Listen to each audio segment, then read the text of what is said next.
ازيكم يا حبايب ام رفاق؟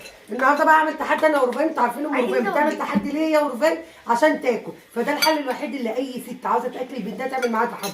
ولو كانت الاندومي بجد انا ما بعملش تحدي فين؟ هديها 100 جنيه. ماشي؟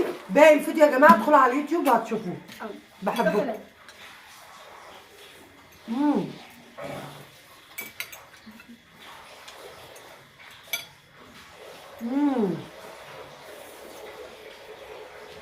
انا اصلا بعشق الاندومي.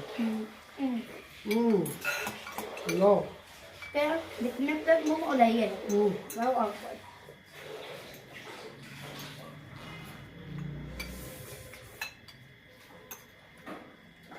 اي تحدي بعمله بديها فلوس كتير عشان يبقى فيه مصداقية يا جماعة.